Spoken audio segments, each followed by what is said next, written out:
नमस्कार दोस्तों, आज के इस वीडियो में हम आपको लेकर चलते हैं राजस्थान के सबसे भूतिया गांव कुलधरा में और जानेंगे उसके पीछे की कहानी। राजस्थान के जैसलमेर जिले में स्थित कुलधरा गांव न केवल भारत का बल्कि दुनिया के सबसे भूतिया जगहों में से एक है।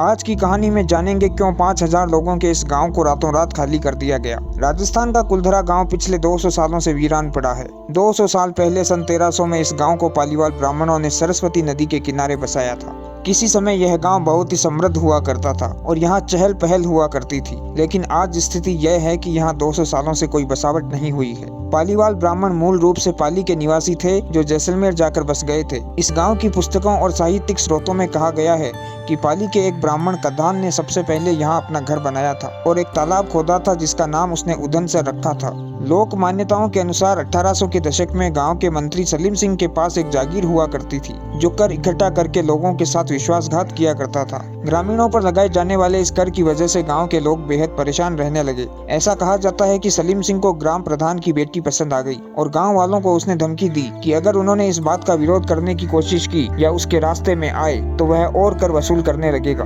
अपने गाँव वालों की जान बचाने के साथ साथ अपनी बेटी की इज्जत बचाने के लिए मुखिया समेत पूरा गाँव रातों रात फरार हो गया। गांव वाले गांव को वीरान छोड़कर किसी दूसरी जगह पर चले गए। ऐसा कहा जाता है कि गांव वालों ने जाते समय गांव को यह श्राप दे दिया कि यहाँ आने वाले दिनों में कोई नहीं रह पाएगा। यह बात कोई नहीं जानता कि वे लोग कहाँ चले गए। उस घटना के बाद से आज तक इस गांव में कोई नहीं बसा।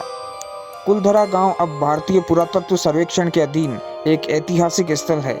यहाँ लगभग 85 छोटी बस्तियां हैं। गांवों की सभी झोंपड़ियां टूट चुकी हैं और खंडर हो चुकी हैं। यहाँ एक देवी का मंदिर भी है जो अब खंडर हो चुका है। मंदिर के अंदर शिलालेख है जिसकी वजह से पुरातत्वविदों को गांव और इसके प्राचीन निवासियों के बारे में जानकारी इकट्ठा करने में मदद मिलती है।